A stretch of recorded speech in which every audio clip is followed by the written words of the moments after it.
दोस्तों, जब आप बिजनेस शुरू करते हैं, कोई व्यवसाय शुरू करते हैं, तो करने के बाद आपको संघर्ष करना पड़ता है। कई बार लोग जो हैं वो संघर्ष से कतराते हैं और हिम्मत हार जाते हैं, और जिसके कारण उनका व्यवसाय जो है वो उस व्यवसाय में असफल हो जाते हैं। लेकिन संघर्ष जब भी आप करेंगे दोस्तों, तो व्यक्ति बाहर से तो सुंदर बनता ही, अंदर से काफ़ी मजबूत बनता है। और ये संघर्ष की शक्ति ही जो है वो आदमी के सफलता के मार्ग को प्रशस्त करती है। नमस्कार दोस्तों, मैं हूँ आशुतोष और आपके अपने चैनल स्टेलर फार्मिंग पे आपका स्वागत है। दोस्तों, आज की वीडियो बकरी पालन से संबंधित रहने वाली, और हम पहुँच गए हैं बिहार में। ये वैशाली जिला है। वैशाली, जैसा कि आप जानते हैं, विश्व का प्रथम गणतंत्र वैशाली को कहा जाता है। वहीं पे हैं, यहाँ एक बकरी पालक हैं जो लगभग 3-4 महीनों से बकरी पालन का काम कर रहे हैं। पहले मुर्गी पालन का काम करते थे, लेकिन जैसा कि आज जानते हैं कि हर जगह लेबर प्रॉब्लम है, लेबर की स्कार्सिटी है, तो मुर्गी फार्म को बंद करके और बकरी पालन किए हैं। बकरी पालन में मैं बता दूं कि ये जो फार्म आप जो देख रहे हैं, ये लगभग यहाँ जो है वो 40 की संख्या है, जैसा कि आप देख रहे हैं। और फार्म का जो शेर है वो आपके सामने है, बड़बड़ा है। बाकी इसमें जो है कंप्लीट रूप से ब्लैक बंगाल की फार्मिंग हो रही है, जो बिहार का क्षेत्रीय नस्ल है, पसंदीदा भी लोगों का नस्ल है, क्योंकि इसके मांस का स्वाद जो है पूरे विश्व में सभी लोग पसंद करते हैं। और सबसे अच्छा मांस का स्वाद जो होता है वो ब्लैक बंगाल का ही होता है। तो ये जो देख रहे हैं, छोटी बड़ी बकरियों को मिलाकर यहाँ 40 की संख्या है, और लगभग पिछले 3-4 महीनों से ये बकरी पालन की शुरुआत किए हैं। मैं बता दूं कि अभी इन्होंने ट्रेनिंग नहीं लिया है, और ट्रेनिंग नहीं लेने का मतलब क्या होता है, कहाँ क्या गलती किए हैं वो सब जानेंगे। साथ ही जानेंगे कि ये फार्म का जो इंफ्रास्ट्रक्चर है उसमें कितना पैसा खर्च हुआ, जानवरों की ख़रीद में कितना खर्च हुआ, टोटल ये एरिया कितना है। तमाम महत्वपूर्ण सवाल अभी मैं इनसे पूछने वाला हूँ। हमारे वैसे भाई जो अभी आने वाले समय में बकरी पालन की शुरुआत करने वाले हैं, उन सभी भाइयों के लिए वीडियो काफ़ी इन्फॉर्मेटिव होने वाली है। तो आइए दोस्तों, देर न करते हुए वीडियो शुरू करते हैं। वीडियो शुरू करने से पहले एक रिक्वेस्ट है कि अगर वीडियो पसंद आए तो एक लाइक जरूर करिएगा, चैनल पर नए तो सब्सक्राइब कीजिएगा।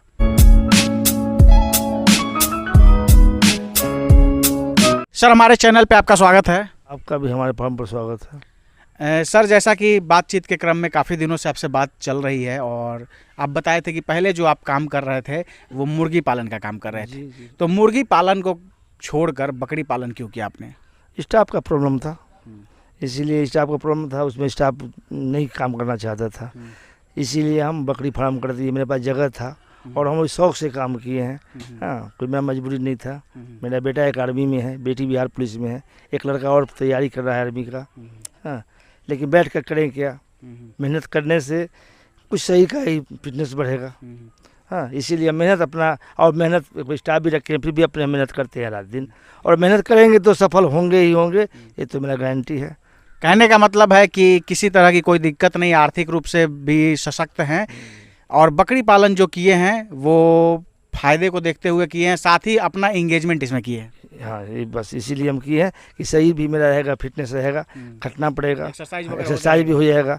ऐसे नहीं कर पाते हैं, लेकिन इसके लिए करना ही पड़ेगा। और हम जो भी अपना काम धंधा जीवन में किए हैं, मेहनत से किए हैं, और मेहनत करेंगे तो जरूर सक्सेस होंगे एकदम से। अभी बात करें सर, जो आपके पास जो ये जानवर हैं, लगभग कितने जानवर हैं? 40 है, छोटे बड़ा मिला सब 40 है मेरे पास टोटल जानवर हैं। और 10 और टारगेट है मेरा कि 10 और लेंगे बरबरी, 50 करके स्टॉप कर देंगे, और फिर अपना जो होगा उसी से फिर बढ़ाएंगे हम। अगर ये बात करें, जो 40 जानवर आपके पास हैं, तो शुरुआत आप कितनी बकरियों से किए थे? 22 से किए थे हम। एक ही बार 22 लाए थे समस्तीपुर से। वो बोला कि सब जमुनापड़ी से प्रेग्नेंट है, लेकिन झूठ बोल दिया हमारे साथ। एक ही बकरी जो निकला सामने है खड़ा, हाँ, प्रेग्नेंट था जमुनापड़ी से, बाकी सब खाली था। तो हम लाए बरबरी की, नस्ल मेरा चेंज हो जाएगा, इसीलिए हम ब्रीडर को लाए, बरबरी लाए हैं। इसी सब को हम मीटिंग करवाए हैं। हाँ, अब देखिए आगे क्या रिजल्ट हो। रिजल्ट अच्छा ही आएगा, कुछ तो आएगा ही। अपना नस्ल बाप पे, कुछ माँ पे जाएगा, कुछ बाप पे जाएगा। तो जो नस्ल अच्छा होगा सब रख लेंगे हम, और जो होगा गड़बड़ कुछ रैया कर देंगे हम। कहने का मतलब है कि बकरी पालन की जो शुरुआत आपने करी थी 22 बकरियों से करी थी, फिर धीरे धीरे जो है ये इधर गांव के एरिया से और इसको खरीद के अभी 40 की संख्या आप पहुंचा दी है। जी 40 को। और आगे जो है वो अगर इसमें जो बढ़िया रहा, जिसका क्वालिटी बढ़िया रहा, वो फार्म के अंदर रखेंगे आप ब्रीडिंग के लिए, और बाकी जो जिसका ग्रोथ वगैरह सही नहीं होगा उसको आप सेल आउट कर देंगे। सेल आउट कर देंगे। अब बात करते हैं सर कि जैसे ये जो आपका टोटल फार्म बना हुआ है, अंदर जो आपका मुर्गी फार्म बंद जो आपने किया है उसी के अंदर थोड़ा सा इस कंस्ट्रक्शन करके फार्म बना दिया और ये इधर घूमने का एरिया है बना दिया। उन्हें गई है और इधर सामने भी हम और बड़ा वो खड़खड़ गिराएंगे और जगह काफ़ी कराएंगे। हाँ, अभी जैसे बात करें टोटल एरिया अगर हम कहें अंदर का और बाहर का, वो टोटल कितना एरिया है? 3000 3,500 स्क्वायर फीट है। 3-3,500 स्क्वायर फीट है। अब बात करते हैं कि जैसे अभी हम आ रहे थे तो देख रहे थे कि हरा चारा काट रहे थे, आप ही के परिवार के कोई होंगे जो वहाँ काट रहे थे, तो खिलाने पिलाने का इसका कंप्लीट रूप से क्या व्यवस्था आपके पास है? टोटल फीड मैनेजमेंट कैसे क्या है, हमारे दर्शकों को बताइए। एक बार हम चोकर भूसा और मकई का दर्रा मिला के खिलाते हैं एक टाइम, और 2 टाइम हम देते हैं जनेरा का कुट्टी। हरा जनेरा कुट्टी को आज काटे कल खिलाते हैं। हाँ, और मेरा जनेरा भी खा लेती है और दर्रा और भूसा गेहूँ का। हाँ, अभी मेरा दलहन भूसा नहीं है, इसको दलहन भूसा देना चाहिए, हमारे पास नहीं है, तो सीजन आने से भी स्टॉक कर लेंगे, आगे बार से दलहन खिलाएंगे। अभी तो फिलहाल भूसा ही खिला रहे, दलहन का नहीं मिल रहा है। अभी आप कहे कि आज लाते हैं और कल खिलाते हैं जनेरा को, कारण क्या है? थोड़ा सूख जाने से अच्छा होता है, ऐसे कच्चा खिला से पेशाब बहुत ज़्यादा करता है, फर्म गीला कर देता है, निमोनिया का खतरा भी बना रहेगा। निमोनिया का खतरा भी बना रहेगा, इसीलिए थोड़ा सुखा के खिलाते हैं। हाँ, बिल्कुल दोस्तों, काफ़ी पते की बात इन्होंने बताई है अभी कि जब जैसे बरसात का मौसम है, जैसा कि आप जान रहे हैं, और बरसात के मौसम में तुरंत आप जाके हरा चारा लाकर और तुरंत बकरियों को ना खिलाएं, नहीं तो काफ़ी समस्याएं जो है वो हो जाता है, क्योंकि घास जो होता है वो भीगा रहता है और जब आप खिलाते हैं तो तमाम तरह की परेशानी आपको झेलना पड़ता है। तो इसलिए जब आप, जैसा कि अभी इन्होंने बताया कि जैसे आप क्या करें कि आज लाएं और कल उसको खिलाएं, ताकि सूख भी जाएगा और थोड़ा बहुत कोई परेशानी है तो वो भी आप है वो 24 घंटे में वो ख़त्म हो जाएगा। तो कहने का मतलब है कि ऐसे करके ये छोटी छोटी चीज़ें जो हैं आपको ध्यान देनी होती है, और यही छोटी छोटी चीज़ें जो है दोस्तों अगर आप ध्यान नहीं देते हैं तो आगे चल के नुकसान का एक बड़ा कारण बनता है। अब बात करते हैं सर कि जैसे हम देख रहे हैं कि काफ़ी ब्लैक बंगाल जो आपके पास लगभग 40 की संख्या है, तो उसमें कुछ जो है अच्छे हैं, अच्छी फ्रेम की बकरियां हैं, और कुछ जो हैं जो थोड़ा सा उनमें ग्रोथ की समस्या देखी जा रही है साफ तौर पे, जैसे ये सब बच्चे हैं। तो ऐसा क्यों है? तो गलत खरीदारी हो गया है, गलत खरीदारी, उसको सुधार करेंगे। हाँ, और देख रहे हैं अभी मिलेगा हमको बढ़िया नस्ल का, चाहे बड़े दूध वाली, तो हम ले लेंगे, ये सबको छड़िया कर देंगे। हाँ, अभी जैसे बात करें ये जो आप टोटल जो आप घेर के बनाए हैं, बांस बल्ली जो है लकड़ी से ही आप करके बनाए हैं, तो क्या खर्च वगैरह क्या इसमें आया है? खर्च ऐसा अभी फिलहाल हम 50,000 रुपये इसमें खर्च किए हैं, मोटा मोटी 50,000 किए हैं, और 1,25,000 1,30,000 रुपया लगा है हमारा बकरी खरीदारी जानवर में। हाँ, और यही है, और कुछ और इसको ठीक ठाक करने में कुछ पैसा और लगेगा हमको, तो अगले महीना तक ठीक कर देंगे हम। कहने का मतलब है कि टोटल अगर हम बात करें फार्म के कंस्ट्रक्शन में और जानवरों की खरीद में लगभग 1,70,000-1,80,000 रुपये खर्च हो गए। हाँ, 1,80,000 का खर्चा होगा, 1,80,000 रुपये खर्च होगा बढ़िया से करने के लिए। इसमें तो उसको खिलाना भी पड़ेगा अभी 6 महीना। हाँ, तो लागत चला जाएगा, ये 4 लाख के ऊपर चला जाएगा। बिल्कुल बिल्कुल, 4 लाख से कम में नहीं, 1 साल बाद 4 लाख रुपये, लेकिन 4 लाख लगाने के बाद फिर 4 लाख 1 साल में जरूर है 50% वापस आ जाएगा, वापस रिकवर हो जाएगा। अभी जैसे देख रहे हैं कि आपका जो बड़बड़ा है, जो बड़बड़ी का ब्रीडर है ना, काफ़ी तंदुरुस्त है, काफ़ी अग्रेसिव है। कारण क्या है? आप फार्मिंग कर रहे हैं ब्लैक बंगाल से और इसको रखे हुए हैं, कारण क्या है? इसको जान के बच्चा भी इसका जो होता है वेस्ट बंगाल जैसा ही बच्चा होता है। हाँ, इसका ग्रोथ बढ़ता है, ग्रोथ बढ़ता है, इसीलिए इसको हम लाए हैं कि इसको अपना ग्रोथ बढ़ाएंगे। हाँ, इस नस्ल का हो जाएगा तो ग्रोथ बढ़िया आएगा, इसीलिए हम करवाए हैं कि इसका जो मेरे पास अच्छे फ्रेम का बकरी, अच्छे नस्ल का बकरी है, इसको प्रेगनेंट करवाएंगे तो अपना बाप पे जाएगा ही, तो कुछ बच्चा हमारे पास बड़ी आ जाएगा, तो हमको मार्केट से खरीदना नहीं पड़ेगा, अपने मेरा खुद का हो जाएगा और ग्रोथ उनका अच्छा होगा। ग्रोथ अच्छा होगा।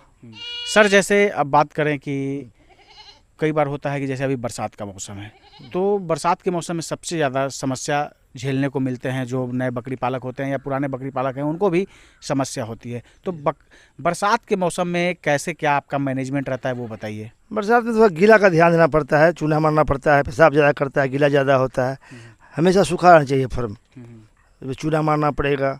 हाँ, तो छाई भी मार देते हैं, भीगा नहीं रहना चाहिए बरसात के टाइम में, थोड़ा दिक्कत होता है, यही दिक्कत है और कुछ दिक्कत नहीं है। नमी ही कहा जाता है कि बकरी पालन में जो है नुकसान का कारण होता है। नमी को देखना पड़ता है, हम डेली सुबह शाम रात में भी चेक करते हैं, दिन में भी सुबह हमेशा देखते हैं, कोशिश करते हैं कि मेरा गीला नहीं रहे फार्म, गंदा नहीं रहे, गंद नहीं आवे। हाँ, फैन का तेल हुआ, चूना हुआ, ऐसा मारते रहते हैं। एक चीज़ और सर, जैसे आज बकरी पालन जो है काफ़ी क्रेज़ में है, पूरे भारत में आजीविका के लिए जो है आज काफ़ी लोग बकरी पालन को अपना रहे हैं। तो कुछ लोगों का है उसमें अगर डिवाइड करके देखें तो कुछ लोग जो हैं वो मांस के पर्पस से करते हैं, कटिंग मार्केट में सेल करने के लिए तैयार करते हैं। कुछ जो है फार्मिंग के लिए करते हैं कि बहुत सारे लोग आ रहे हैं तो हमारे पास अच्छा रहेगा तो हम उनको सेल आउट करेंगे। और कुछ लोग जो है वो बकरीद के लिए केवल जो है कुर्बानी के लिए तैयार करते हैं। तो आपका क्या उद्देश्य है? आप किस उद्देश्य से बकरी पालन किए हैं? हम कुर्बानी के लिए भी तैयार करेंगे। हमारा फार्म में हरदम 10 खस्सी हम कुर्बानी के लिए रखेंगे, 20 कम से कम रखेंगे हम हर साल 20 कुर्बानी के लिए। और बाकी जो है हाँ कुछ दूसरे आदमी को भी देंगे, जो मतलब जो नए किसान हुए उनको भी अच्छे ब्रीड देंगे, अच्छा ब्रीड देंगे। हाँ। कि उनको भी अच्छा फायदा हो। जो अच्छा नहीं रहेगा उसको कटिंग के लिए भेज देंगे, जो अच्छा ग्रोथ का रहेगा वो अपने पास रखेंगे, या कोई अड़ोसी पड़ोसी या कोई भाई मांगेंगे उनको दे देंगे, लीजिए आप भी अपना काम कीजिए। बिल्कुल, काफ़ी अच्छी बात इन्होंने बताई है दोस्तों कि जैसे देखिए अगर जो बढ़िया हाई क्वालिटी में जो जानवर रहेंगे, जो खस्सी रहेंगे, उनको कुर्बानी के लिए सर तैयार करेंगे। और बाकी बहुत सारे लोग जैसा कि आप जानते हैं कि आज बकरी पालन में आ रहे हैं, तो बाकी जो अच्छे क्वालिटी के होंगे तो वो जो नए गॉड फार्मर बनेंगे उनको ये सेल आउट करेंगे, और बाकी जिनका ग्रोथ अच्छा नहीं होगा वो कटिंग मार्केट में सेल करेंगे। सर यही आपके कहने का मतलब है? जी। एक चीज़ और सर, जैसे कहते हैं कि जब गांव देहात में 1-2 बकरी पालन अगर कोई करता है तो कोई समस्या नहीं आती है, लेकिन जब आप समूह में बकरी पालन करते हैं तो बहुत सारे रोग एवं बीमारी का जो है वो खतरा बना रहता है। तो उसके रोकथाम के लिए उसका मैनेजमेंट सही तरीके से कैसे हो, उसके लिए क्या आप करते हैं? साफ सफाई होना चाहिए। हाँ, गैस बनना नहीं चाहिए फार्म के अंदर में, गैस से ही बीमारी होता है। हम तो देख रहे हाँ अमोनिया गैस, उसको फाँका में रखिए, खिड़की होना चाहिए, जंगला होना चाहिए, हाँ हवा आना चाहिए, अंत में गैस कभी नहीं हो, गैस से ही बीमारी आता है। और टीकाकरण जो है हाँ इसका PPR जो कई किस्म का आता है, 4-5 किस्म का सुई देना पड़ता है। कोई 6 महीना का है, कोई 9 महीना का है, कोई 12 महीना का है। ये सब टीका पर ध्यान देना पड़ेगा। हाँ, आगे की क्या योजना है सर? आगे के तो हम इसको बढ़ाएंगे, बढ़ा के थोड़ा सा काय कम है तो अच्छा भी नहीं लगता है। हम संख्या तो आपके पास काफी है। हाँ, तो और थोड़ा संख्या बढ़ाना है, इसको अच्छा नस्ल में लाना है। हाँ, अच्छा क्वालिटी का जानवर आपके पास हो। अच्छा क्वालिटी को लाना है। थोड़ा सा गलती हुआ उसको सुधार करेंगे और अच्छे नस्ल को रखेंगे कि कोई देखे भी तो बोले कि अच्छा है नस्ल का, और दिखने में भी अच्छा लगे जो आगे देखे। और ट्रेनिंग वगैरह आगे क्या लेंगे नहीं लेंगे? ट्रेनिंग अब बच्चा लोग को कराएंगे, बच्चा को कराएंगे। हाँ, बच्चा मेरे पास है एक ठो, बच्चा को कराएंगे, एक वही लोग देखभाल करेगा। हाँ, बहुत बहुत धन्यवाद सर समय देने के लिए और इतनी बेहतरीन जानकारी देने के लिए। थैंक यू दोस्तों, ये थे सच्चिदानंद सिंह जी जो कि बिहार के वैशाली ज़िले के रहने वाले हैं और यहीं गांव में जो है ये बकरी पालन कर रहे हैं, और गांव में बकरी पालन का काम कर रहे हैं। और जैसा कि मैंने शुरुआत में ही आपको बोला कि बिहार के जो देसी नस्ल है ब्लैक बंगाल, उसी की फार्मिंग कर रहे हैं। और जैसा कि सर ने बताया कि बकरी पालन का जो है 3 उद्देश्य है, एक कुर्बानी के लिए, दूसरा जो नए गॉड फार्मर होंगे उनके लिए ये तैयार करेंगे, और तीसरा जो ग्रोथ जिनका सही नहीं होगा उसको कटिंग मार्केट में सेल आउट करेंगे। तो कहने का मतलब है हमेशा आप जब गॉड फार्मिंग में करें तो उसमें डाइवर्सिफिकेशन बहुत ज़रूरी है। ऐसे सोच के और इस सोच के साथ अगर आप बकरी पालन करेंगे तो निसंदेह बकरी पालन आपके लिए एक सफल व्यवसाय सिद्ध होगा। दोस्तों, आशा ये वीडियो आप सबको काफ़ी पसंद आई होगी। अगर पसंद आए तो एक लाइक ज़रूर करिएगा, चैनल पर नहीं तो सब्सक्राइब कीजिएगा। Thank you for watching.